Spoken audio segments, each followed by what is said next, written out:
All right, here we go. There's KD in the group chat. What's up, Nice. KD? Good morning. All right.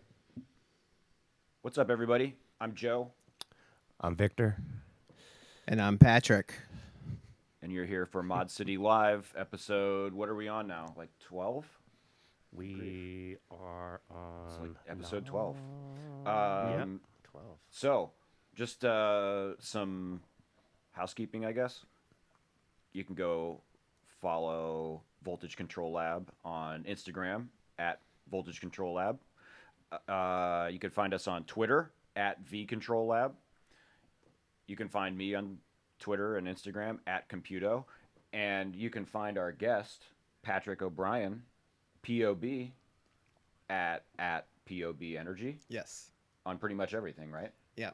Although YouTube it still has my old handle O'Brien Media, but if you just search POB Modular on YouTube, you'll find it. Fantastic. Please go give him a subscribe and some likes and some views. I think after this show, you will be rushing over to see the work that he's been doing. Patrick was kind enough to bring his system in here. Maybe we're going to get some music out of him. Nathan in the group chat, how you doing? Good to see you again. Thanks for coming in. All right. So, Patrick O'Brien, Here we are. I'm so stoked to have you in here right now. We've known each other for a few years, and every time I see you live performing, you bring something new, musical, amazingly deep, and I can't wait to hear what you brought for us today. Thanks. Wow. So tell us a little bit Appreciate it. about yourself and where you come from, and uh, a little bit about what you do here in LA. Sure. Well, I was born in the Midwest, St. Louis area, so that's where I spent most of my time until I was in my mid 30s, and I went to DC for a little bit, and then I came out to LA. But yeah, I mean, the Midwest was great. I enjoyed being in that area. I grew up on a farm. My my dad was actually we had corn, wheat, and soy fields, But my brother was he's 8 years older than me, and he's like super stoked with playing drums. And he was really big into Iron Maiden Yeah, and Judas Priest and there you go. Ron James Dio. And yeah, all those guys. So I would come home and like I'd hop off the bus and I'd just be hearing them in the bedroom, just I'm just like, man, it's so cool. yeah, My let me mom, in. it's like shopper time, and he's Neil Peart stuff. It's just insane. So Wow. I just grew up with that, Yeah. and plus my mom had like enjoyed us at least attempting music and getting into that. So, middle school was trumpet and I played piano, and that was pretty much what I did through middle school and high school and that. So I've had this musical background of sorts. And, and I thought I was going to end up being a jingle writer. Oh That was wow! going to be my intention, is to um, just be able to be the "you got the right one, baby," guy, because like if you can swing that one commercial with that one hook, I'm good. I can relax for the rest of my life. But and I got into audio engineering in college. That was what I ended up graduating with, like media production, audio engineering, and got into the studio and recorded everything from kids and choirs to heavy metal bands and death metal bands and strange stories around the death metal bands that you kind of learn early. You're like, okay, this is a school sanctioned event. Why are you bringing strange weapons? So,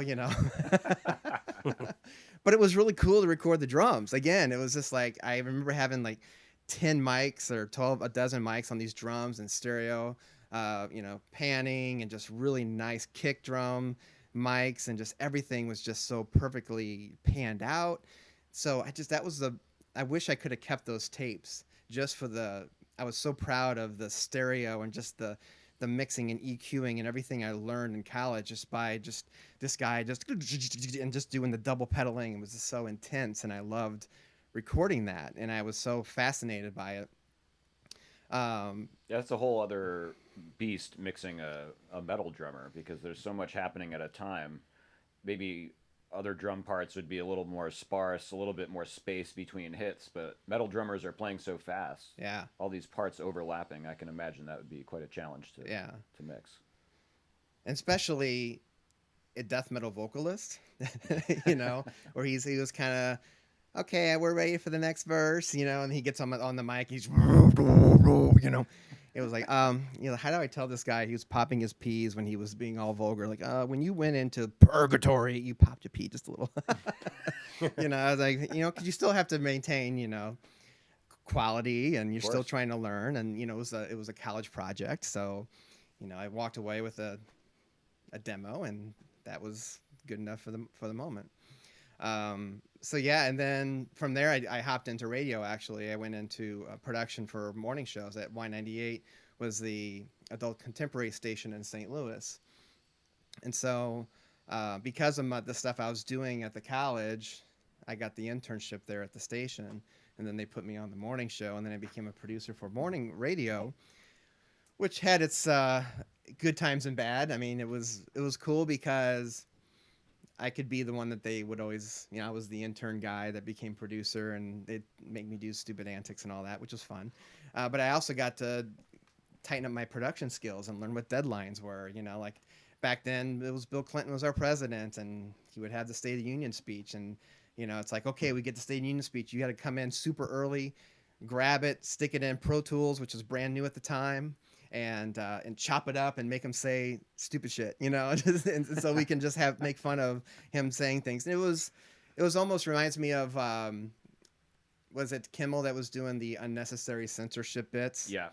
And we were doing those in radio back in the late 90s, where I would take real commercials and bleep out, you know, especially the Oric vacuum guy. You know, he's like, I've got this 8-pound beep, and it's, you know, and boy, does it really suck, dude. And it's just, but he was saying normal things, but it was just that Great unnecessary. timing. Comedic timing. Yeah, and for and you know, public radio, or for broadcast commercial radio, it was perfect, you know. Yeah. So that's kind of how I got into the media part of things anyway. And I thought, okay, well, maybe I was doing musical backgrounds because we would do morning show bits. And so I'm like, yes. And at the time, I just had my very first synth was a Roland D20. And it had a sequencer. It was one of the first had a sequencer and a floppy drive, of course. So I would build these little 8-track sequences with the Roland D20 and take it to work with me and pop it into the Pro Tools. And so I'd create these nice little background tracks while we're doing these morning show bits and stuff. And I'm like, this is great. You know, my music's getting heard by tens of thousands of people. You know, it's really invigorating and exciting. And it was such a great part of my life to be able to get into the commercial part of music through the morning show, even though most people didn't know or care that it was me doing the background stuff. But when we did do really cool things, like at that time, the LA Rams moved to St. Louis. It was in the mid 90s. So, of course, St. Louis was all like, this is the greatest thing, you know, because we lost the football Cardinals. Right. And so we did this big, took a like montages, because at the time there was a adult contemporary station, there was a hard rock station, a soft rock station. So our music beds were vast. And so we just did these compilations of like, the Rams are coming to St. Louis, hey, you know, and then put me in, what's the center field song, put me in cold. Yeah. You know, and just did all these things with little sound bites that the Rams are coming to St. Louis. And then we ended up like having these huge montage jingles that we would play in between commercials and stuff, and it just got the city pumped, and all of a sudden it became like an anthem. And just to be a part of that was like awesome. totally badass, you know. So oh man, that was Wow. all the St. Louis days. But of course I had to get up super early, and I could never get a full like 8-hour sleep. It's like, you stay up to like midnight, you get up at 3 in the morning, and then you work your shift, get home by noon or 1, then you try to take a nap, and you get up at 5 or 6 when your girlfriend's home, and try to have a life. And it's just doing that 3 or 4 years, it was exhausting for me. Even young people, that's a challenge. That's a lot of physical labor and physical toll. Yeah, that's wild. Yeah. So you spent how many years doing radio?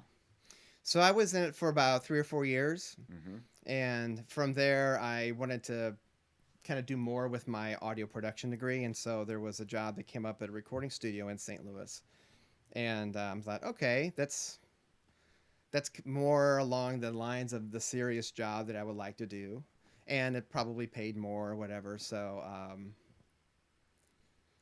and so it ended up that, let's see, what was it? Yeah, so I was in the recording studio for a while, but then and the jobs were great. We would do like stadium jumbotron audio, like the whole like what cup is the ball under, and it's all that. But somebody has to produce the music for it, Yeah. and so that's what I did.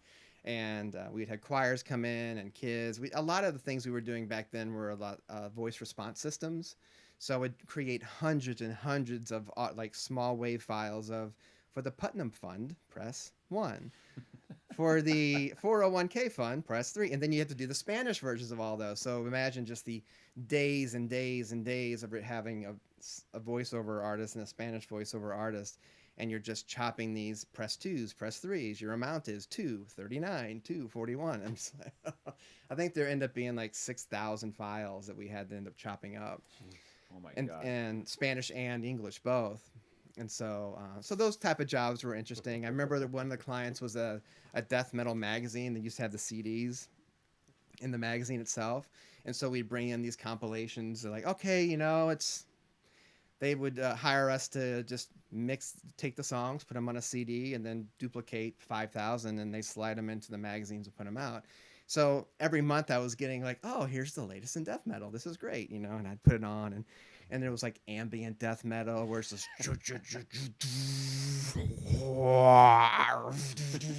I'm like, wow, this is not the stuff that I'm used to. And it was like, so I'm starting to listen to it more. I'm like, but again, I was paying attention, like the stereo effects and everything that I was doing in college when I was in the studio, and it was just so cool. And then we would have choirs and the people who thought they could get a voiceover work because their family said they had a good voice. I remember one guy brought a guitar case in it, but it was really just had a fifth of jack.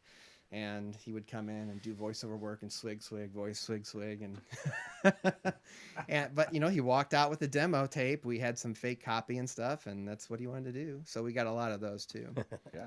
Yeah, You got to put together your demo tape if you want to get that work, I guess. yeah. I wonder how much voiceover work there is in St. Louis, but it sounds like there at least was a lot. Well, I think it was because you had Boeing, you had this Meritz Mm. Corporation. There was at the time, Anheuser-Busch, the Chrysler had a huge plant there, and Monsanto and TWA was there for a while. So a lot of corporate gigs, I'm sure. But I only did it for a year because I realized I kind of maxed out on my salary. I'm like, oh, that kind of bites, and but I understood it. There was only one or two studios in town that was doing the work, and at the same time, when I was in the recording studio, I was doing radio commercials for the TV station because we have in television we have sweeps periods, February, May, and November, and so during those times you'll hear more commercials about what's coming up on the news for that night, or they'll do like these split commercials where you'll have The Simpsons, da, da, da, da. Then on Fox 11 News, investigation, da da da. So somebody had to produce those radio spots. So when I was in the recording studio, Smithley Productions in St. Louis, we every every 3 or 4 months, the TV producer would come in. We'd do commercials, and I'd do a lot of the background, like, oh no, in this investigation, the garage doors are closed. No. And so I would do a lot of voiceover work in the background. And it was just fun, just editing that, just because you could be silly because you knew it was a one-time commercial, or it went out one day only because it was just promoting the evening news, and then you had another one. And so those were a lot of fun. But from there, I slid into the TV world because they were looking for a web. At this time, it was the late 90s, and they were looking for a web producer. I'm like, well, I was doing web projects on the side, and it's like, well, you used to produce in radio, so you understand media. Why don't you try to come into this? And plus, we're afraid of Y2K, and we don't know what's going to happen when Y2K comes up. And this was 2 months before Y2K. Like, getting real nervous. And I'm like, okay, so I applied for it, and then I moved into television, and they're just like, okay, so we hear you do this web thing. This was '99. What kind of equipment do you need? And I'm like, oh, a computer or something, you know. So the first 2 or 3 months, I had to take my own laptop while they were trying to figure out what exactly the internet people do at a station. And I was sliding in floppy disk for all the pages. It was really old school back then, but we survived Y2K. You know, here we are. We Sort made of. it, sort of. But then, you know, from there, I kind of drifted out of music. Really, I kind of got into the media world, doing social media websites. You know, and eventually now becoming, you know, it was the MySpace, and now it's Facebook, and on to the next, and then mobile apps, and that's, you know, I've kind of became a manager in that sector, and then that's what made me take a position in DC, and I was in there for 3 or 4 years, again doing websites and social media and breaking news, everything on for a news station that's not on broadcast for the most part. Mm. So whenever you see any kind of Twitter or other publications or third parties, you know, see our video, that's all the stuff that I would manage. And so I'd been doing that, and even to this day, that's what I do for the most part, um, just because that's just what I know, and that's what's been able to bring me out to Los Angeles ultimately. Um, but it's also given me um, the reason to like break away from the media business and the stress of that a lot, and to kind of get away from computers. And I come home, and then, you know, I have this modular stuff that just disconnects, and it's such a therapeutic thing for me. So I've been doing it now for 5 years, and it's been so rewarding to have. I can imagine you probably have to look at a lot of spreadsheets and keep track of a lot of different pieces, moving parts in that type of a role. Probably going back to the radio days, doing all those recordings, keeping track of 6,000 audio files can't be easy. And then to come home and look at something like Ableton probably doesn't seem like the most thrilling thing. Right. Uh, so when did you come out to LA? I came out in 2012, and it was for the local Fox station here, doing the same kind of work. And I always say it's not Fox News; it's our local TV station. Some people think that we are one of the same, and you know, we're just like ABC 7 or NBC 4 or CBS 2. It's just we're local news, and so it's that's what brought me out here, and have a team, and we've just been doing really great work. I mean, you can imagine the last couple months have been really stressful, but you know, also necessary for the community with all of the Kobe Bryant, you know, the passing of him with, and just the breaking news around that. You know, is just trying to maintain the team, and to get information out as quickly as possible. You know, it's an exciting part of our jobs, but it's also a very sad part of our jobs, because we have to kind of take the morning part aside and make sure we're are committing to our audience, that we you know, give them the most timely content, the most accurate content, you know, so that they can do. We're just the messenger in that way, and we want to, like, just a couple days ago they talked about the plans for the memorial and stuff, and so we knew our audience was wanting to know when was this going to happen and what's the details, and so putting that out to the community was just so rewarding, because I feel like it's just another step in the healing process, because it's been now almost a month, and I still feel like it's just happened. You know, I don't feel like the city is really um, recovered from that, and it might take a very long time. So, but that's been keeping me busy, very, you know, in a very good way, and which allows me to come home and play this, just to take a breather and be more therapeutic. How is LA news different than, or you know, LA local news, I suppose, different than DC or St. Louis local news? I think people from who aren't from LA don't know what the difference is, Yeah. because we kind of have a different flavor of local news. We get our local community is a bit different than local communities in Hmm. other cities.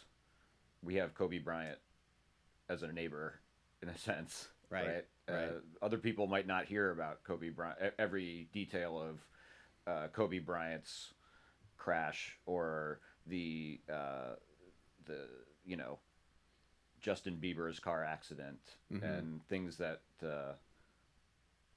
might seem outlandish to local news viewers of other in other cities. Yeah. Well, I mean, based on my experience, and also it comes with the evolution over the years because when I was in St. Louis, there wasn't a lot of social media. Twitter was just barely in it. It was in its infancy, and Facebook was really not even. It was more of the college only. So people relied a lot more on broadcast. I remember our newscast being the number one newscast in the city and sometimes in the country, just depending upon um, the nature of the stories. People really tuned in to television. That was their community home base. It was a church almost to some people, a church of information. And I still feel like that when I go back and visit and I see some of my old colleagues and that there's still there's that passion for the community. There's the trust that's been built with everybody. So that's been great. Now DC was just it was harder. I felt like there was just a layer of news, which was that, but you also had the political layer, and then you had the lobbyist layer, like all these different layers. So we just always cover the news. Like there's always so many other things going on in the city, but we couldn't cover everything. There's a whole tech scene that's there, and there's the whole like the national parks. There's so many there. There's an entire industry in itself. So there's certain things that we can cover. Um, because people know where to go. They know to go to Politico for these, niche type of stuff, and um, if they want other information, it gets more diversified. And so I think because there's more options, the ratings go down. People rely less and less on the news, and also that was when Facebook started getting into the news business. And then when I coming out to LA, it's even more saturated because people are a little more savvy to the apps, and the apps have the companies that run the apps are very good about presenting content wherever you are, instead of you having to sit down, in St. Louis, sit down, pop on the TV, and that's how you got your news, or walk outside, take the newspaper and open it up. And even then, when I was doing websites in the early 2000s, people were more likely to be, let's go to this website and kind of sit back and see what's on the homepage. Where now it's give me that specific story and then let me break out from there. If I'm more interested, I'll click a link or click the news or click this related link. And so it's gone from people looking at a website 9 or 10 times per session to almost like one. Now it's like, give me the story. That's all I care about. So it's so granular now in how you get your news that people they rely on television mostly for breaking news, live sports. Those are the two big things. Car chases. Yeah, anything that's live. In LA, car chases for sure. Car chases, absolutely. I've had a few where I was living in Koreatown and I'd see it on the video. Oh, they're coming by my place, and then you hear the helicopter and look out the window and boom, there they go. Yeah, and there's still a desire for it. There's still a craving for that. There's the unknown ending that makes you just want to watch it. One of our best police chases that we had out here in LA, it was right when Facebook was introduced on Facebook Live, and so we were using it quite a bit, and because we're using Facebook's products, it expands their algorithm, so it reaches more people. So we had a police chase that I think we had like 100, it was like over 100,000 concurrent people watching it all at once. It was a madness. And all it went on for maybe 2 hours. And it was just a car that was just going straight. They were like, we were just waiting for what's going to happen. Are they going to do a pit maneuver? Is he going to run out of gas? Are the wheels going to fall off? And he just kind of went off where he got out of our coverage area. And then it was like 2 or 3 hours later, the Vegas police picked him up. So it was just kind of, it was just, it was like, oh, why did we just spend all of our time investing in this and you didn't give me something good? And then people would actually comment negatively like, oh, that sucked, that wasn't worth it. But hey, you racked up those numbers that, It's true. Like it worked I guess the question then is like, how can we learn from that in the music community? I guess we have seen that happen a couple of times. There was that band who drove up from Orange County in a bus and drove onto the 101 during rush hour and pulled their bus across the 101 and blocked all the traffic. And got onto the roof of their bus. Shot a video, right? Isn't that what? Yeah, they were trying to do all of that, and played a song on the roof of the bus for Great. LA's aggravated traffic jam, Mm-hmm. and expecting, of course, fame and fortune, but they got arrested and went to jail. Yeah. Always see people who climb, the signs on the freeway, and Mm-hmm. then they stand up there, and of course you got to block it off. And they bring out the big yellow, Well, you know, I would like to and see they a flip off of it. Mm-hmm. daily going around the city to show the homelessness, because Yeah. that shit is so deep everywhere that I thought I would escape it. I've been staying in San Pedro, and no, holy shit, I'm just like, Yeah. it needs to be shown. Yeah, we're doing Great. things on our station without going too far into the I into the know, new yeah. stuff, but yeah, we're uncovering a lot of things, and that's like it's a responsibility to present the news that's happening, but also to hold people accountable Yeah. for their actions. And we have both these public officials in, and we allow these laws to be passed. Well, what's happening with those laws? Let's follow up. Where's the money going? And so I think it is our responsibility, because who else would do it? And I think that brings trust to anybody who takes that time. We've had reporters who would go on stories for 7 or 8 months, just trying to narrow down a 5-minute package that you would just sit there on one night, and but that gets seen by the Millions, officials and the police, and then they Mhm. have to respond. And you have people that are running for elective office, and now they have to respond to this, because if they don't, they'll look bad on their campaign. Mhm. Yeah. And so, but then because they're now talking, we're like, okay, what's the next step? What's the next step? And so, trying to keep that ball rolling is a challenge, but we feel like it's a responsibility. Yeah, I've Yeah. I've always found the that team to be quite compelling. It's a good group of energetic people you have Yeah, over there. yeah. Thanks. So let's get back to some modular and music stuff. You come to LA to take this gig, this job at Fox local news, Yes. not Fox News, uh, and you got into the music and modular scene out here. Mm-hmm. How did you, when you first came to LA, how did you get into the music scene? What type of music were you into? What were you looking for? It came down to having a drunk lunch at Carney's in West LA with my wife. And that's when we sat there and said, we were just eating hot dogs and just eating obnoxious food that would just kill our system. And we said, you know what? I think I want to buy a Sub Fatty. Let's go to Guitar Center down the street in Hollywood. Let's just look at them. Or I want to buy something analog. And so we went in there, and I ended up buying the Sub Fatty, and just that sound was so good. And I was already kind of building a recording. I had a little bit of a recording studio in my house in Washington. It wasn't much. It was mostly just in the box gear, like complete, and I had a contact. Complete with contact, and I had the machine, and I had like just a MIDI controller. And so when I came out here, I'm like, let me expand on that a little bit. It's Hollywood. We lived in Hollywood, and you just felt the vibe, the energy of the music and the people. And so, yeah, I wanted to get that analog sound. I started playing with that. But what really got me into modular was when I was browsing around and seeing Cell Dweller, and I saw his. I'm like, what is this? This nice C curve with, wall. Well, actually, it had one massive wall. And I was like, what is. I never knew what those things were. I've only knew the keyboard synths and some of the, guitar pedals and those types of things.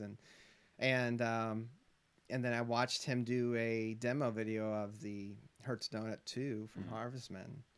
And my jaw just dropped because he would just zoom in and just do just incredible things with such a raw sound that was even more than the Sub Fatty can do. Yeah, shout out to Cell Dweller, Yeah, best hair in the business, absolutely. and Industrial Electronics, that's formerly known as Harvestman, Yes. right? And so,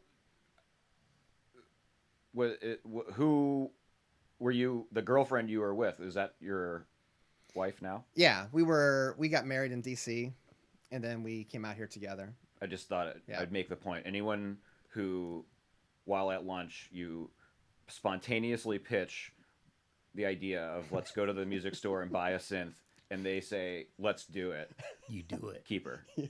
That is a keeper. Well, and it was because of she's a and right now we're living long distance. She's in Washington D.C. as an anchor, and I'm out here. So before that, she when we both moved out here together, and then she wanted to kind of get back into broadcast, and she took a job in Tampa for a couple years, and then moved to D.C. for the anchor position. But when she left, that was really when I got into modular because I thought I need to do something with my time if we're going to be long distance for a year or two or who knows. Um, I don't want to mope at the bar or just binge watch things. I would rather be productive, and that's kind of where this started. I dropped her off at the airport that one day in August, and then went right to big city. And I talked to Steffi there and Morgan, who was working there, and I'm like, I have no idea how to work these things, but I've seen some videos. Can I play? And they gave me some headphones, and about after 30 minutes with their demo unit, I'm like, oh, I've gotten somewhere. And then you put the LFOs in, and then you're just hooked. And then probably a week or two after that, I went in and bought my first setup and just started. So, so my wife has been super, super supportive because it's given me the time to do this, and she likes to see the progression with that. And, it's funny that we're still long distance.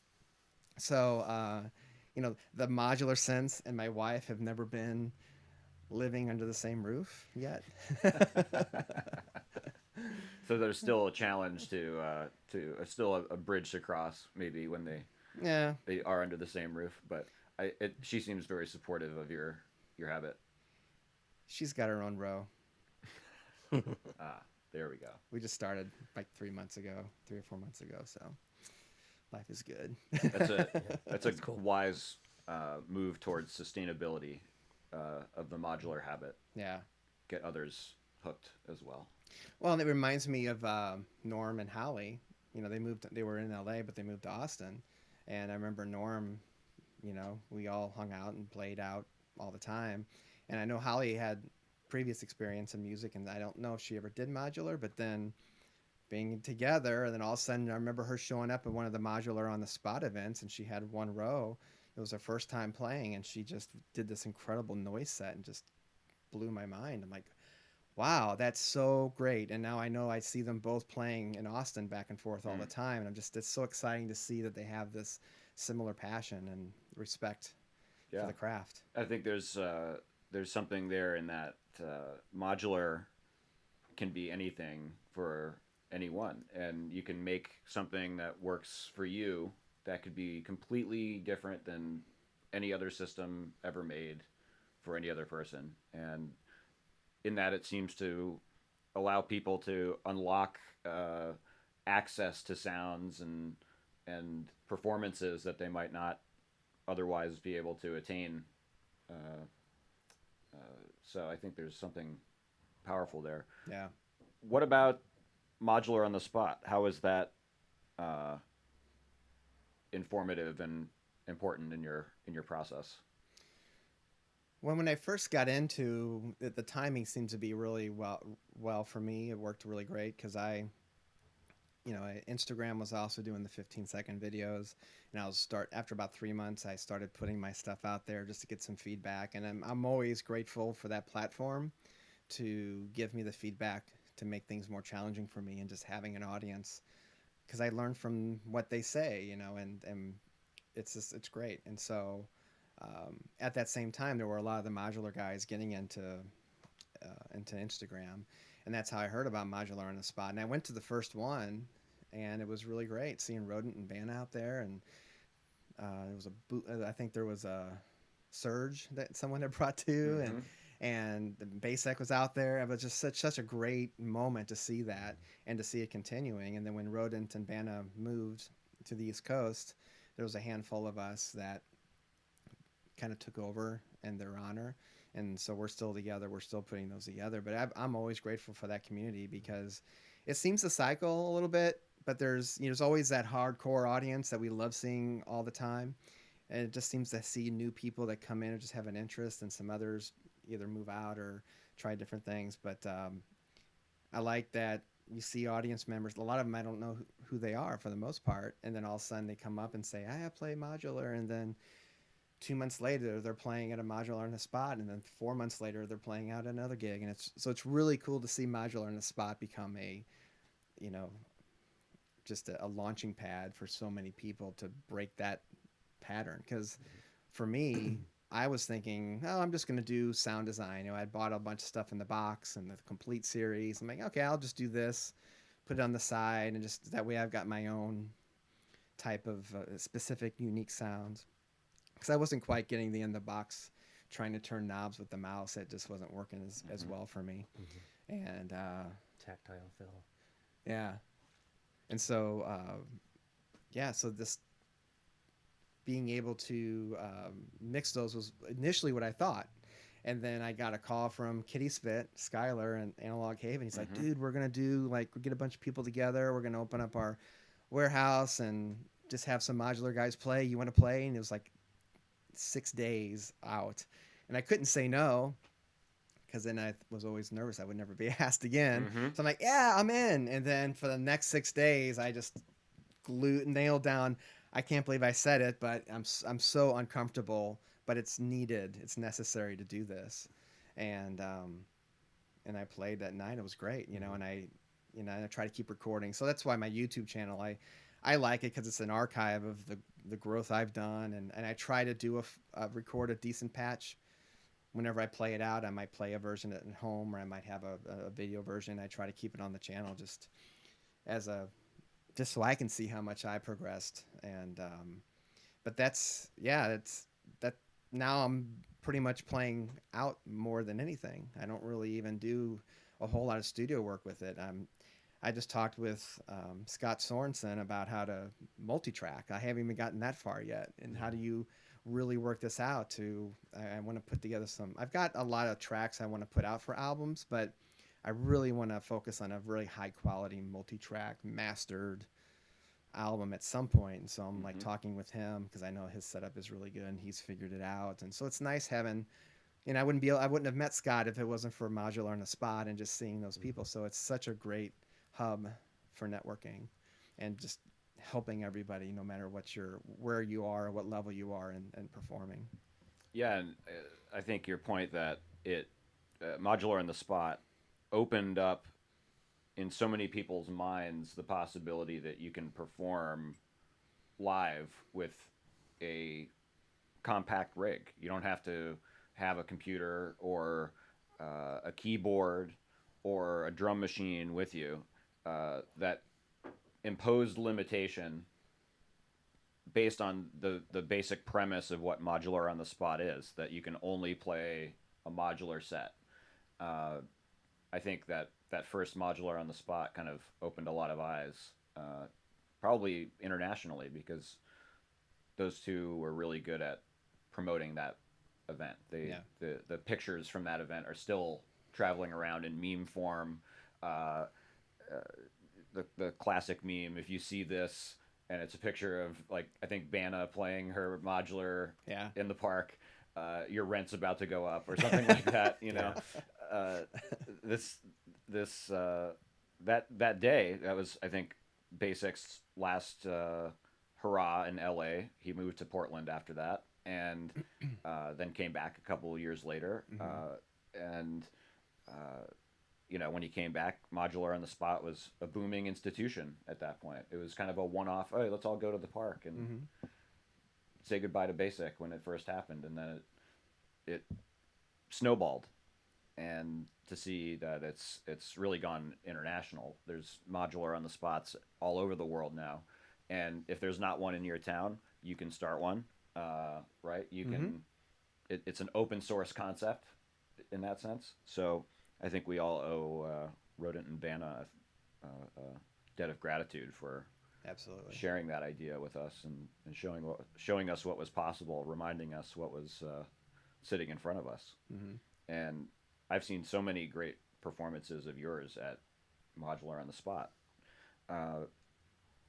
And so you guys are doing events now in Atwater Village, Mm-hmm. right?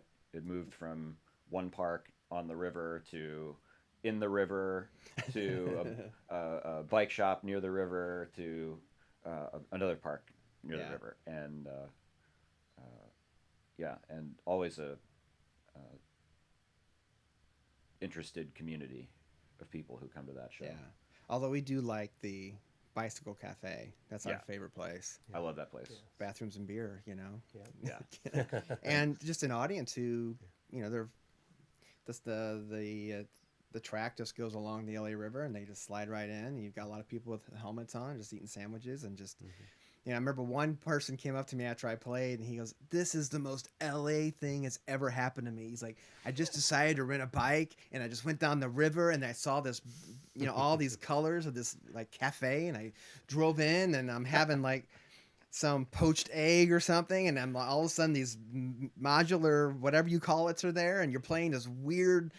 You know, experimental music. He's like, "Gosh, man, this is the coolest thing." I'm just like, "Thank you so much." And he was really, you know, like a fan, and Yeah, I there's love that. a certain synergy between bicyclists, and modular enthusiasts. It's all modular ultimately. You know, if Oh you have a yeah, bike, that's true. it might be, especially in LA, it might be a bike that you self-assembled, right? That you put together with a frame that you bought and wheels that you bought. There's even little, bike community bike kitchens, as they the one that we used to go to is called, where you can just go and build a bike. They'll have donated pieces of bikes, and if you can't afford a bike, you can go build one Yeah. for free. And I feel like that kind of bespoke culture is something that for a cyclist to ride up into just a surprise event like that would be so epic. Mm-hmm. We've also talked about how Magic the Gathering and Modular should be brought together in some way. Another modular Okay. culture that Okay. there surely has to be some sort of connectivity there. That'd be good visuals. Yeah, you know, now with the popularization of Dungeons and Dragons, Mm-hmm. and that is now coupled in modern culture with synth music. Thanks Right. to Stranger Things. Who knows? I like it. You know, I'm starting to see a lot of like. There's this artist. I think it's B-roll. He's in San Diego, Hmm. and he puts the. Um, it's Charles, right? Yeah, his name's Charles, and he'll put the video, glitching video with modular, just trying different things. And I just love how he's incorporated the video into the glitchiness and able to bounce around different parts of the. You know, he was doing this thing with what's the purple Willy Wonka, Oh yeah. the chocolate factory, Hmm. and just amazing, just like to see this nice glitchy visual with his music and just able to control all that. And he does this stuff all the time on his Instagram page with just different movies, and um, so bicycles and modular, the video glitchiness. I like seeing that. Um, Yeah, the video modular is coming up now. It seems. Yeah. I think that's maybe the next boom in the Eurorack world. At the SoCal Synth show, SoCal Synth Society show, I should say. yes. There was somebody doing the video there whose name escapes me. Sleepy Circuits, maybe is his name. He made a module called Hypno, which is an open source visual module, and he was doing the most psychedelic video feedback, fractal generating stuff with one little video module, and it was very inspiring to see. He keeps updating it with new firmwares and all Yeah. this stuff, and it's that part of it starting to get a little bit more attainable as well. And where will all these things collide in one system? Mm-hmm. Okay, well, let's talk about your process, because you always consistently get such great tones and harmonic and melodic bits out of your performance, out of your system in general. How do you approach a system like this, or even maybe assembling a system like this? Mm-hmm. What's your mindset? Usually, I always start with a sequence. That's always been my best thing. I try not to like, some when I was first playing, I would even like normalize every module to be like exactly the way it is. So that way, when I started fresh, I was truly starting at a ground zero point. But then that just is boring. And so I just would unpatch, just throw them around in different ways. So I'm not repeating the same sequence over and over. Or I might just reset the sequence itself and, and just come up with interesting things. That's usually where I start. I could actually talk about the process with this, That would be amazing. Let's since we got something here. let's bring the camera over a little closer. Okay. Mark Shuren, how you doing, man? Good to see you. We've been Facebook friends for quite a long time. Good to see you in the comments. Thanks for coming through. Nathan, KD, thanks so much for sticking with us. Analog Assailant. Chris, I see you in there too. Thanks so much for coming through. Looks like we have some pre-existing POB fans in the crowd today. Good. Hello, everybody. Shouting out your YouTube channel. Nice. Okay, so Thank let's you, guys. get this camera. And then, okay, that's pretty good. Let me flip that.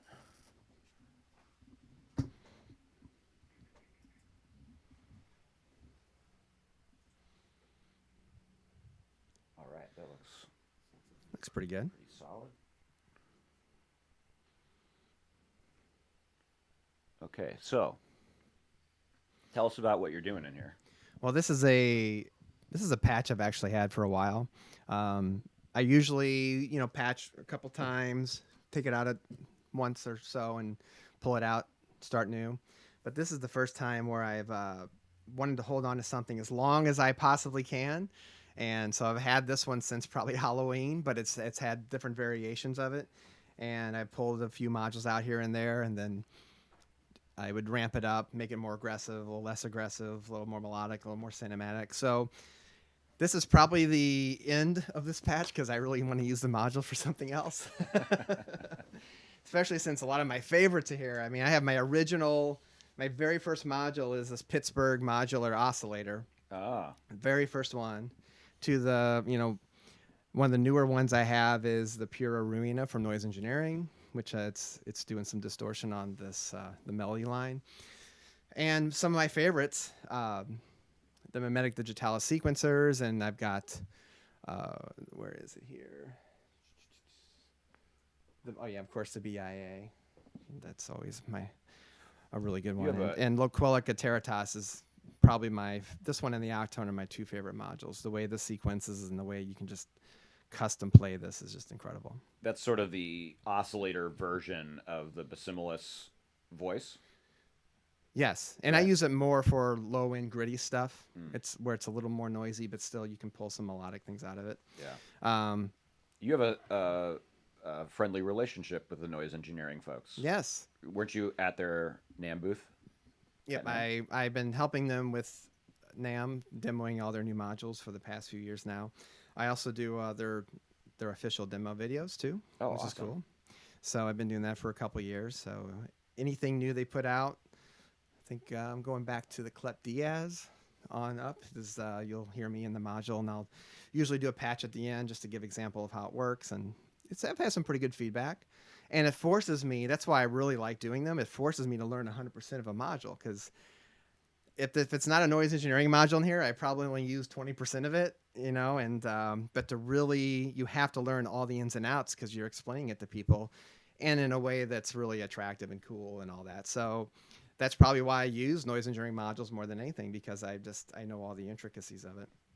But yeah, it really is. And I've actually enjoyed playing with less rows, because I had a 4-row and then I went down to a 2-row, but this is a comfortable row for me to play, and I like it because I can do so much more with less modules, since everything that they can do.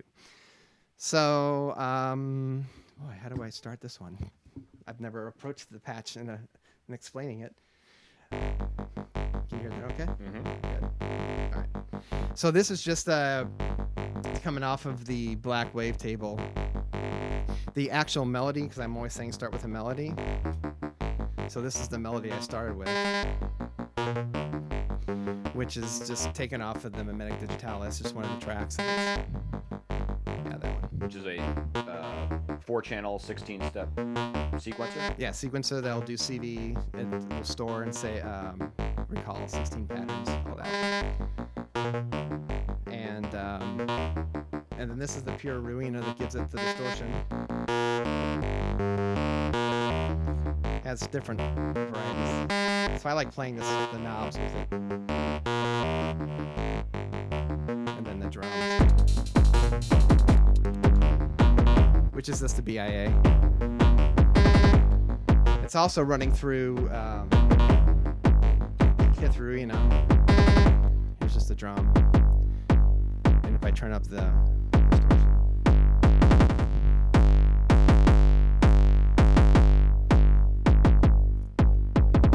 Dirty. Sometimes I'll stop the sequencer.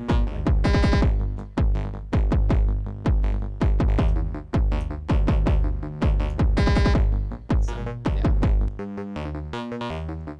And this is also going through a VCA here. Is it? No. I take that back. It's something else. So then I'm creating just a higher sequenced pitch. This goes up and down. This is running through this Viol Ruina. This is the Pittsburgh oscillator. But you can get some really nice distorted filtering. Nice 303 style Yeah. distorted filter. And I like that when you turn it down real low, it really is. Just love how it completely cuts out the high end. Yeah. So I just like having that just in the higher frequency.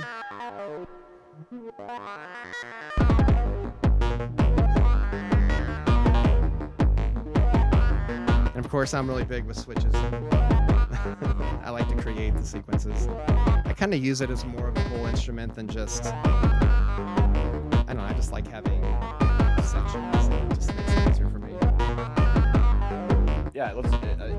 So you're using muting and solo switches, or mute switches, right? Yeah. To create a sense of arrangement, right? If we were to turn everything on, we would kind of have the full composition, or maybe like not the full composition, the full realization of the composition. Maybe like that's the destination that you aim to get to, maybe. Yeah. But to make it interesting, Yeah. to make it musical, you have to create some sort of sense of arrangement, and you're simply using muting and soloing of different parts to create that sense of arrangement over time, which I think is very sensible.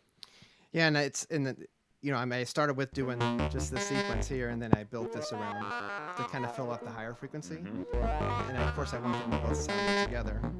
Because another part, after playing out more and more, if you make a mistake and hit the wrong button, you was like, okay, let's just go that way and just figure out a path to get back.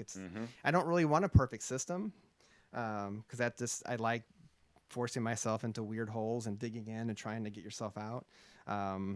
So trying to make it almost foolproof is really tough in modular, but the more you get used to the controls and you're able to know what every single one does, you kind of develop a little muscle memory. And that's what I've been doing with this patch.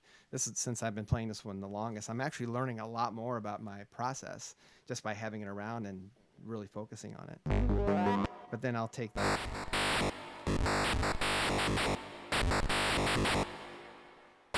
And maybe change up the drum.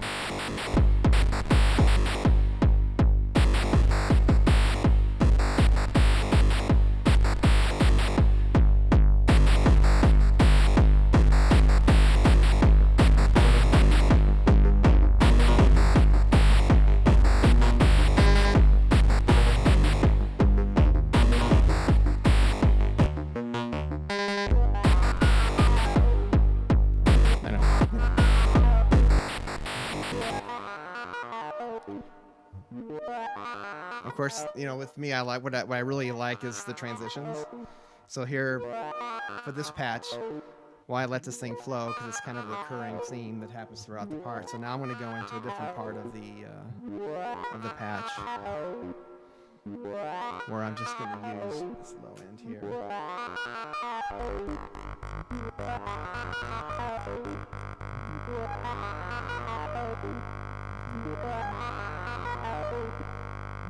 And the Loquelic has an A and B for 2 different pitches, but I'll use it as sequencer.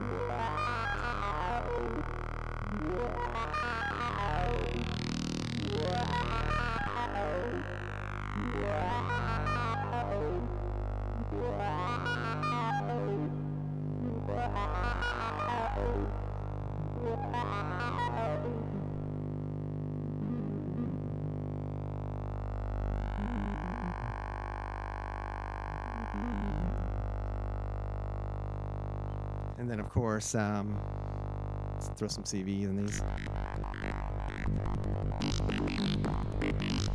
Nice robotic sound. And I could sit here and play with this Loquelic. Like, I mean, it's so much fun to play. I'm also running a VCA through it.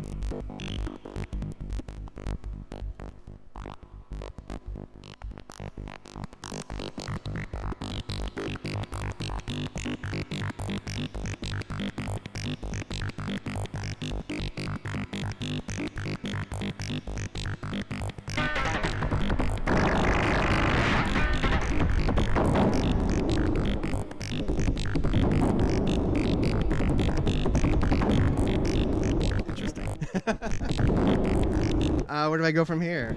So now I'm into a different world where I have this. This is just a noise, the sync getter noise, that's being triggered up and down.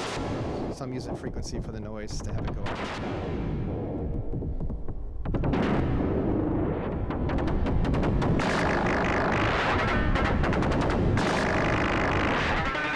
down. So this sound here, the Curse is a Territas Presidio, which is an oscillator with a built-in envelope generator. And this is just some grungy. Then I'm actually using the planar as a filter.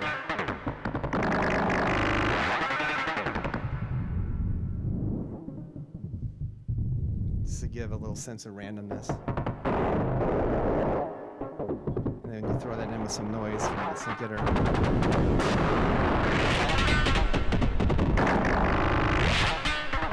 Kind of random. Sometimes it's really hard to get off the tempo, but I feel like this has got you in a weird, like you have no idea what the tempo is. And I'll take it down real low.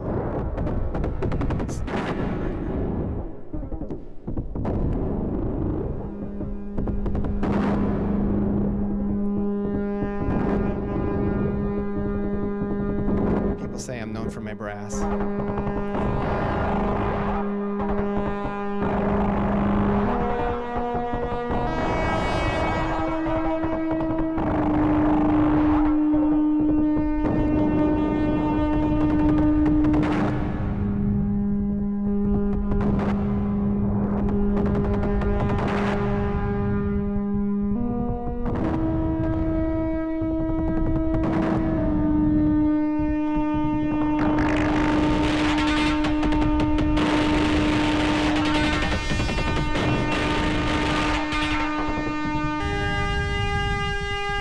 This is the octone, which I'm just using in tune mode. Just 8-step sequencer quantized.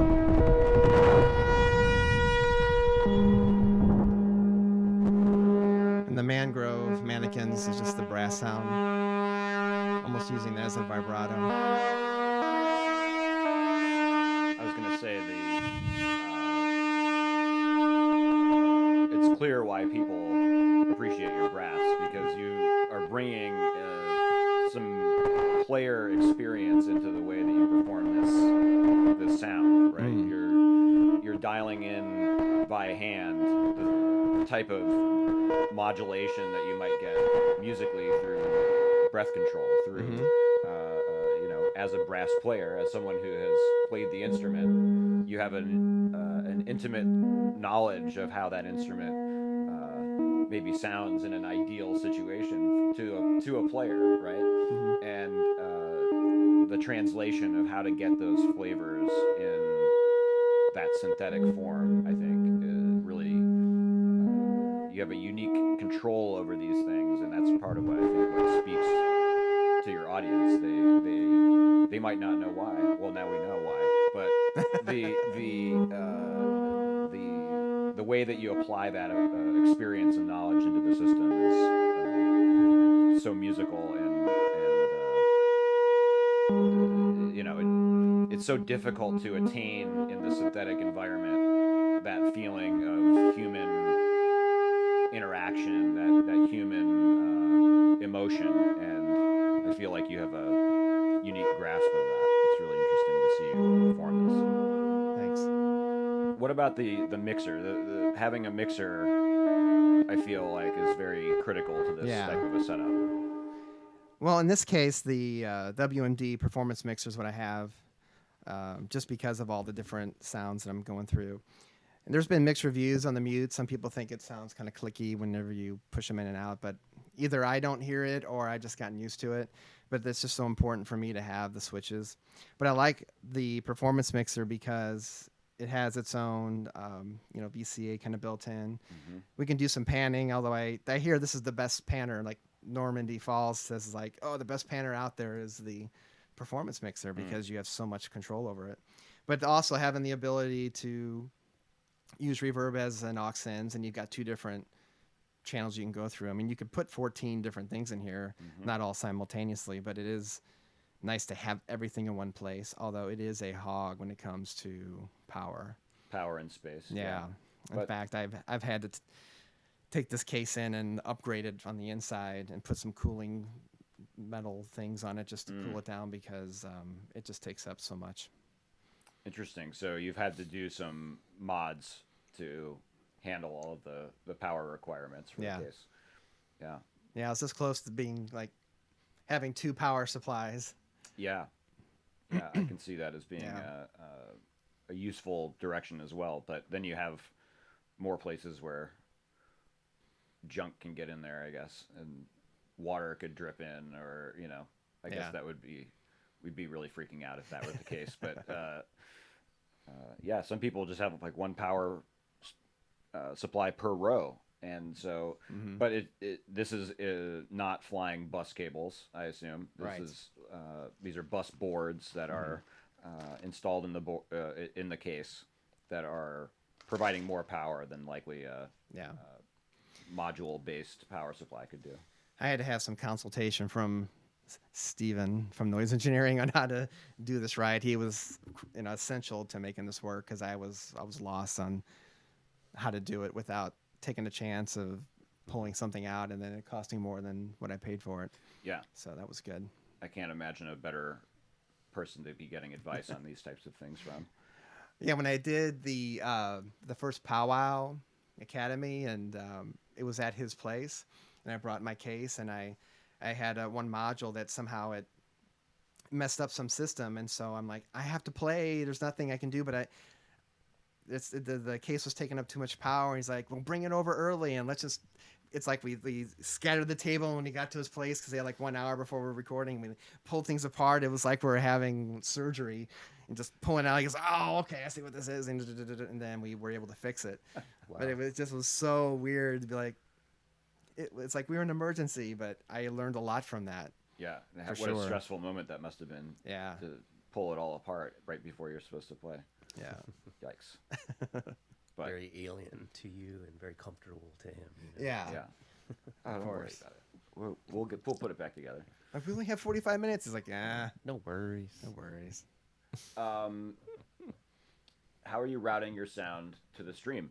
We have this whole system coming out from the mixer going into a submixer. Each of those channels are going into our audio interface, and yeah, multi-channel audio in the stream. That's how it gets done. I'm sure that's old hat for you guys over at Fox doing your web system. You guys obviously have a live streaming rig. It must be Yeah. very sophisticated. Yeah, we use there's something built into our our content management system that we use. Mm-hmm. But there's also Lightspeed, which is part of like Wirecast, which is what some people use. Mm-hmm. I know the big three is like OBS, Wirecast, and there's another one that I forgot. But Yeah, I can't remember the other one either. Stream something. yeah. But now there's a product that Google has called Envato that works really well. But I'd love to experiment with OBS and multi-camera at some point. I just have to sit down and figure out how to do it. It's been a complicated thing. I'm sure you'd have a lot more to bring to the table having as much experience as you have, but it's been a learning experience. There's a lot of moving parts to be aware of.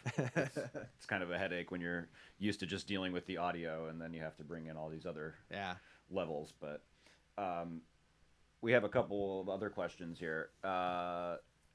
Dope drum tones. So how many voices do you have in this system exactly? I have 10. Yep. So I'm submixing here, which is the drum part, and then the melody, the viola arena filter. I've got the ataraxic translatron. Well, here, I'll just do it this way. There's the one channel. Then there's that guy we were talking about earlier. This one. And then the noise from the sync hitter. Quellic. And then this guy. And the melody. But then the drums are submixed, so I have the drum, hi-hat, and then I have this fracture.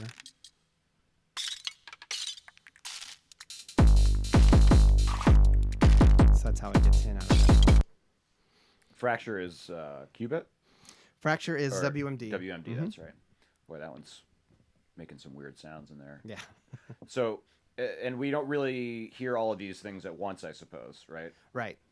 You're piecing them together part by part, kind of certain parts are heard at a certain time. We're saving some to reveal later in the performance. We can take those away, make some tweaks while they're turned off, and then come back to them later. Yeah, really rich results, though. Yeah. Well, it's like with the Loquelic, if you just run it as its own, I mean, each one has multiple functions. So if we're just running this as just a bass, but then I use this muted Jovis to turn off and on different CV patterns to give it some rhythm. And then adjusting the attenuation. So it almost becomes its own. Not modulating pitch so much, but modulating the tone. Yeah. And then your pitch control is just that A/B switch. Yep. Really interesting. What an interesting decision to put that switch to go. That's simply to switch between pitch control. Yeah, that's what I'm using it for. Very interesting. It's like I use it as a 2-step sequencer. Yeah, that's really smart. I mean, bass lines that might be all you need, right? Yeah. Yeah, it was beautiful. But yeah, you're kind of like it's just a sequence of different buttons that you're turning off and on. But the transitions between the two is where the interesting part comes in, because then that's how you evolve the tone into what it is. And because like this one here, we're listening to. I wasn't even doing any of the squealing here that I have.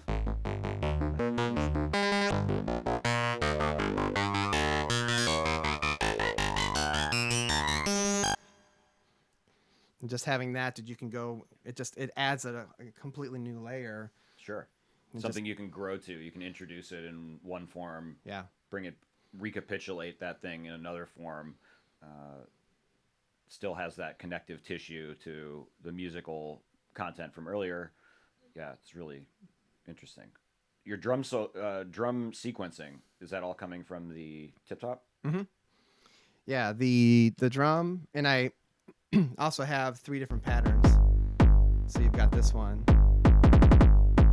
or you could just do this one.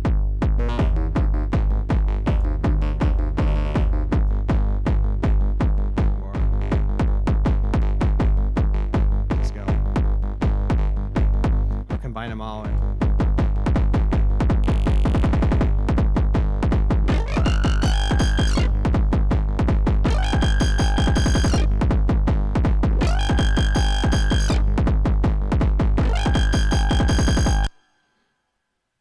having that 3-1 switch to just toggle between the two or add or subtract gives me the chance to use 3 different patterns here and mix and match them depending upon how the mood of the audience and how fast you want to take it. And so that control is a 2 HP Yeah, the 2 offset? HP. 2 HP 3-1 is what it's called. Oh, okay. So you're taking 3 signals Sure. in and then you're deciding to add them, to switch between them. And so I'm taking 3 different lines from the circadian. Awesome. Yeah. Wow. Questions from the crowd. Compared to all the new sequencers in the market, how do you rate the circadian rhythms? I use it in every patch. Great answer. Yeah. Seems You know, like an extremely powerful sequencer. Yeah, and that's one that I probably have learned 20% of. I know there's like some randomization. Andrew Baldino tells me about some really cool. He was telling me all the deep diving you can go with it, and I was just like, wow, there's still so much to learn. I just haven't got out of my groove of just creating, 8 steps of 8 steps and having a 64 sequence pattern. That's what I use it for most. I mean, it even has the mute switch. It even has the mute buttons here for each of those, and I just haven't gotten used to it. I'd rather throw in a physical switch like this for some reason. Maybe I just don't know where the mute button is when you're trying to do it on the fly, or There's a I'm lot just, of buttons to accidentally miss on. That's Yeah, for or sure. there's just something about the feel, like you were saying before, just tactile. the tactile, just that switch where it's off. Sometimes with the buttons, you still don't know. Double check, is it off? Mm-hmm. Although this one's been, it's never lost a beat, which is great. Yeah, it's weird how sometimes even power fluctuations can cause things like that. So you have to have your power right. You have to have the proper amount of power for these things to do what they're going to do, and the proper power coming from the wall. Yeah. But yeah, uh, I love circadian rhythms. Global random says chicken bone. So Something must to be check the out. random. Okay. Yeah, it seems like something that might just generate weird drum patterns endlessly.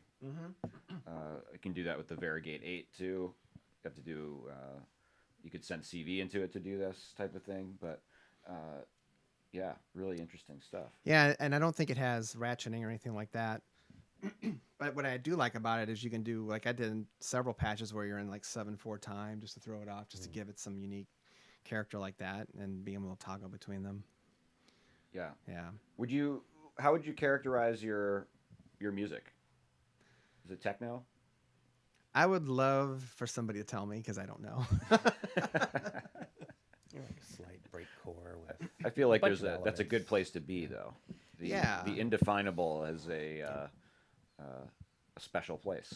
I mean, I love doing the ambient, but then it's always like a little noisy ambient. But then I do not quite sing-songy, but it's like melodic in a way, and the way that the structures are set up. So but I've done the patch from scratches too, where they just evolve into these strange, weird collections that at the very end somehow sound halfway decent. Maybe I'm just still experimenting. I think this is my favorite patch though so far. Some Just- pure IDM. Yeah, maybe Maybe. it's more of that. You're definitely not Yeah. doing anything of one sort for too long. You go from something very lyrical and melodic to something dark and dirty and noisy, and I think that keeps it interesting. yeah, absolutely. It's provides It's not such a too much of one great or depth. the other extreme, Yeah. I mean, this one I feel sounds very cinematic when you have like this. It's got So how many stereo outputs in this one? it's just stereo, left and right.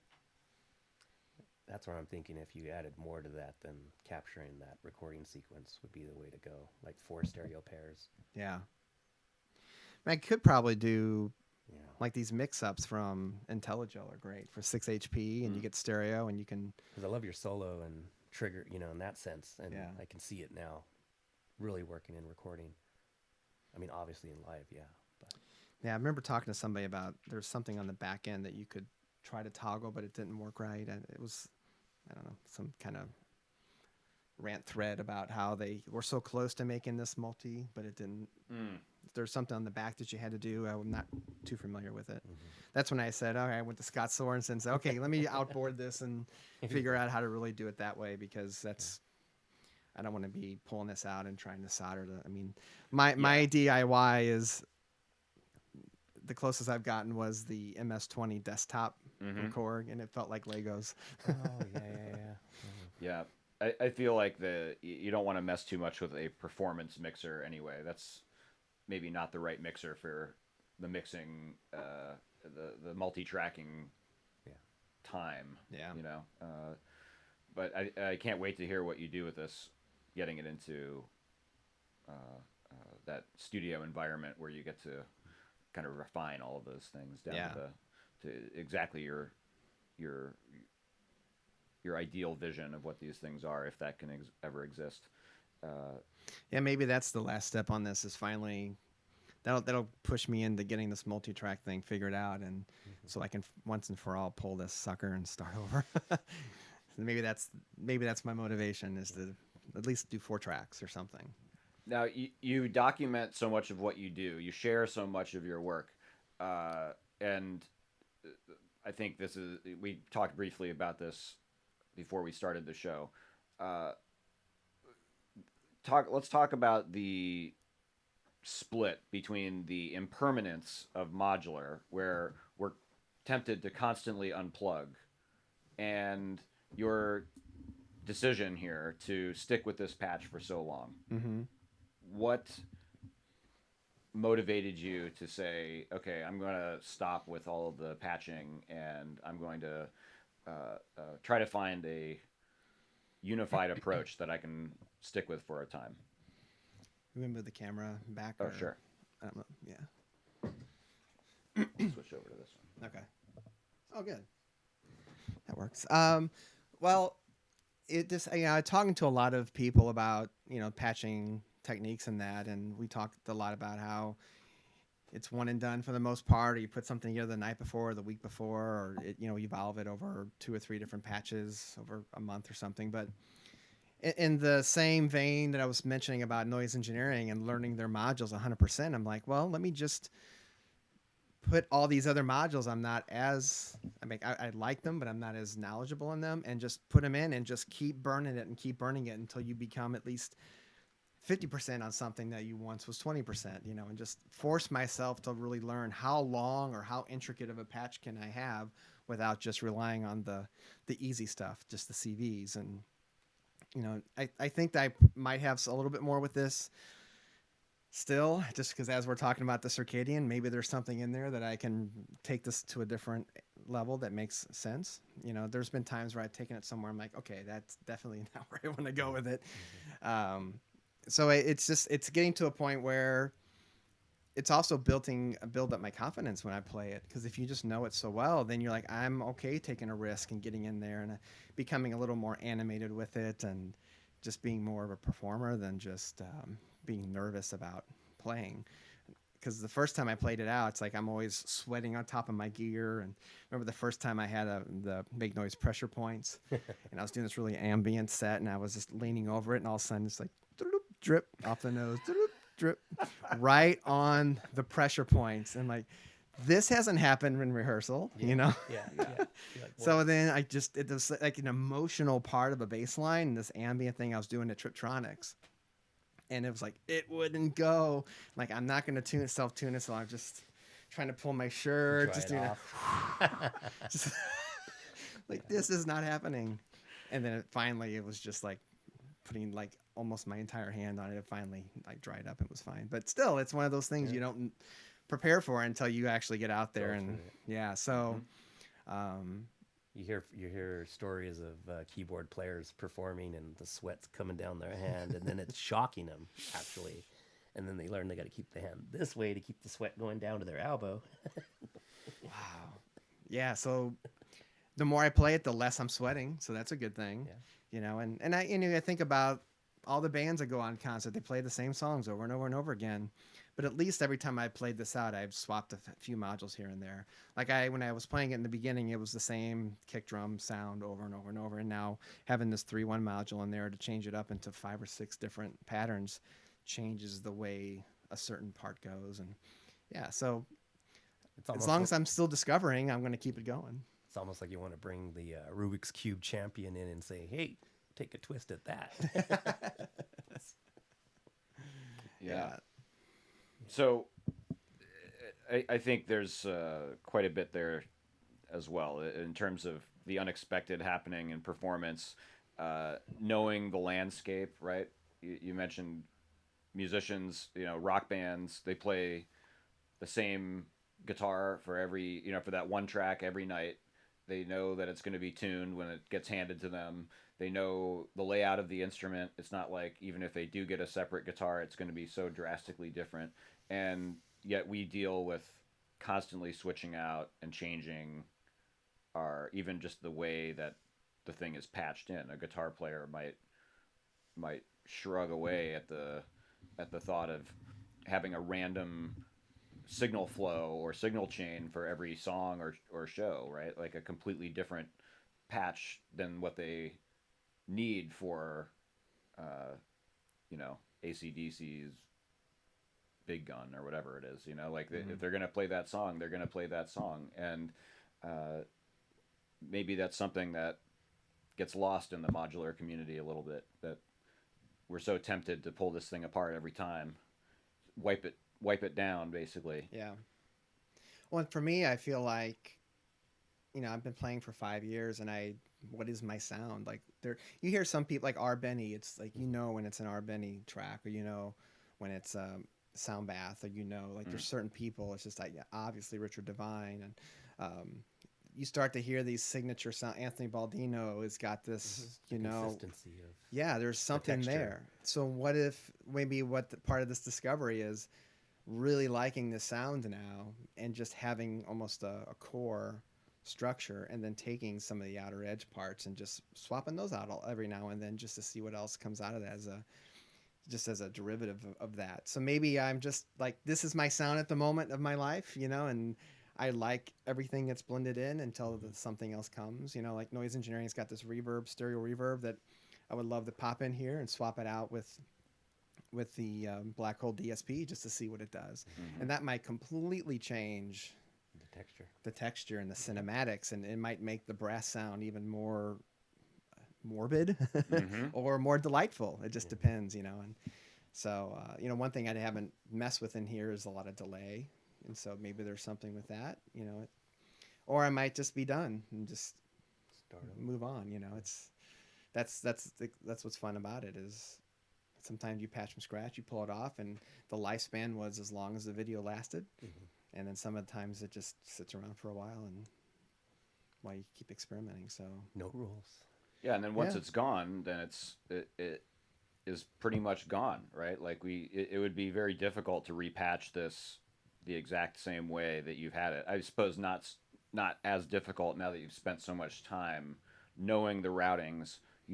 I'm sure you figured out what works well, things that don't work well, things that will be reliable to yield great results, as opposed to mediocre results or not what you're looking for.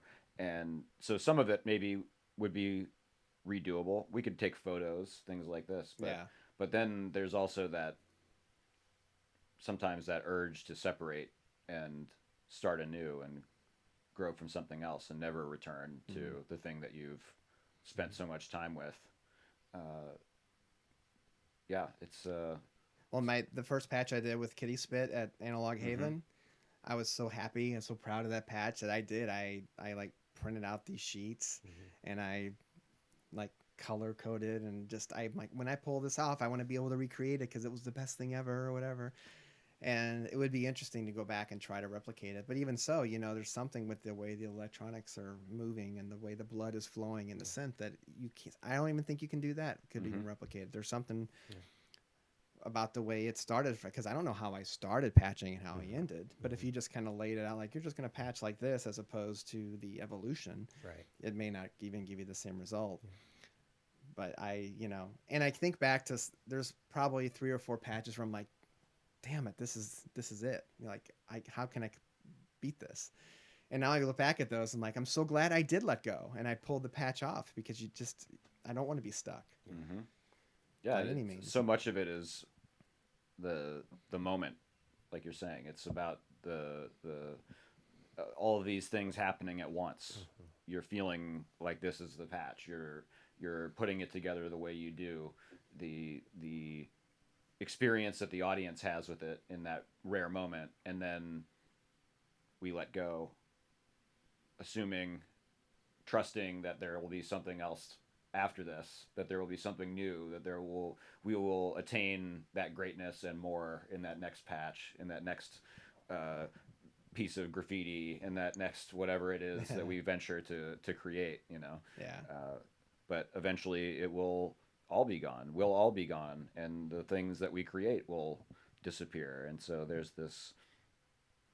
We want to create beautiful permanent versions of it and in musical form that we can give to people, but there's something very touching about the impermanence, getting Mm-hmm. to experience you doing this thing in the moment, and then knowing that maybe no one else will really hear what it is that you've done in that special way at that moment. One of the the best things that I've done for myself over the past 2 or 3 months is if I record myself, just like, I'm just gonna throw the video up there and just record something and stick it in the H6n or whatever. If I, because I can't remember any time where I played and it's like, oh, that was it, that was great. Usually you're like, I messed this up, this didn't come in right, this screwed up. And what I've been doing is I just don't listen to it for about 2 to 3 weeks. I don't, not even the next morning. I just say, you know what, let it sit and let me forget the imperfections. So when I go back and listen to it 2 or 3 weeks later, I'm like, wow, that wasn't bad. Like, I forgot all the pieces that would made me upset at the moment. And from that, I'm like, this is actually something I could put on an album, or this is something that I could really put out there and say this is a good piece of work. Because I always remember patching something, going, next time I do that, I'm just gonna tweak this little thing here or tweak Mm-hmm. this little thing here, and I never get around to doing that and let it go. And then I come back and go, there was no way it wouldn't have made a difference. So it's almost like I'm hearing it as just as a fan, or just some person, as opposed to it being me being so close to it. That's such a great music life hack. Becoming one. To delay your judgment of your work, which we're so unlikely to do as self-judging, self-obsessed people in this artistic world, where we want to listen back. What did I do? What did I do wrong? How can I fix this? How can I get better?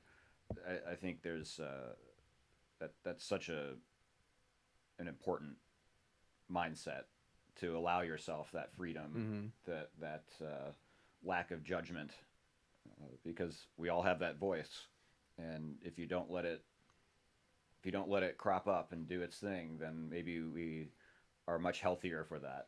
That's really an interesting Well, and how many reality idea. shows say, I need instant feedback? Like, as soon as you're done, within 10 seconds, you've got 4 people in front of you telling you you're terrible or whatever. Like, that's like, Yeah. we've been Mm-hmm. kind of trained on an entertainment side to believe that that's the way we should always treat our performances. So Sure, and and we're always trying to do things in 24 hours, and just taking that breather and sitting back, if it's possible, Yeah.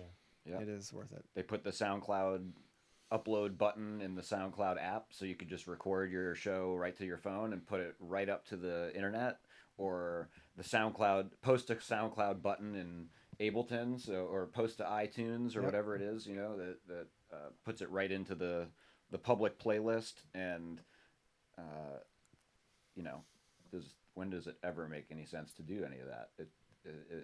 They've put it all at our fingertips, but then we're just ready to take the beating. It's a very interesting idea, a very healthy mindset, I think. Yeah. Um, Robot Hot Dog, waving hi. All What's up, right. Robot Hot Dog? What's up, robot? How you doing down there in Orange County? JVF Mastering. Uh, the ER301 will not give you more options and less modules. will give you more options maybe with less modules. I've heard the 301 does multi-track, like 4-channel. Good luck recording. finding one though. I think that's one of those hard to attain modules that's built by hand by one person. Oh yeah. It looks absolutely mind-boggling, but seems a bit of a challenge. Well, Doc Sample, I noticed a Polaris in there. Have you ever tried the Jacques? Is it Shock? XAOC? Shock devices? Chaos. Chaos? Is that it? I think they Chaos? call it Chaos. XAOC. The white one. That's- That's what happens.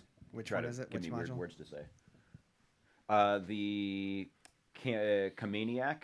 Oh, yeah, the Kameniac. Camianic. It's like a phaser. Yeah. Trying to decide between that, he says, and the Polaris. Polaris is more filter, but it has some sort of Yeah, the funky phasing in Polaris there. is high pass, low, and mid. It has a phaser on it too. And if you're gonna go between the two, I like the Polaris much better. It's 10 HP, and the Camianic is 9 HP, which is always that A oddball. little funky, yeah. But if you really want that phasing effect, that nothing beats the Camianic, or however you say it. But if you just want that effect just as a background, yeah, the Polaris can do it, because then you can toggle it to do other functions.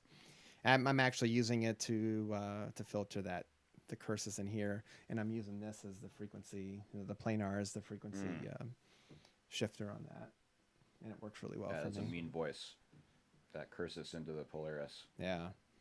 Grungy. Well, I want to thank everybody for coming in. This has been really enlightening. Would you play a little music for us before we go out? Sure. I can wrap what we were doing here if That'd you be Awesome. amazing. want. Okay. Thank you. Let's see, I think.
Amazing.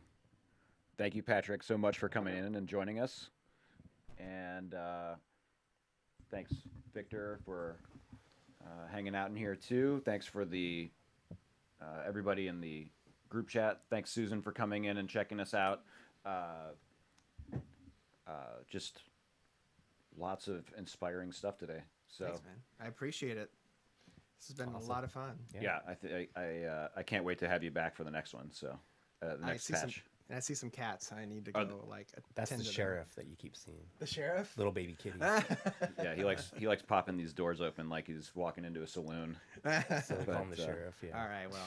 Yeah, maybe next time the cats will be brave enough to actually come into the studio. It's a, they're rare guests. But Ah. that's how it goes with them. They're scaredy cats. Yeah. So, all right. Well, next week we might have Eli from Mystic Circuits to come back, talk about mutable instruments plates. So we'll let you guys know about that. If that doesn't happen next time, then we maybe we'll do that the weekend after that. So we'll let you know. We'll keep you updated. We're gonna figure it out. It's gonna be hot shit one way or another. So, but it's gonna be hard to follow this up. So I really appreciate your coming in again, and can't wait to have you back, man. Thank you. All right. Thanks everybody for coming. We will see you next time. Have a great day. Take care. Bye.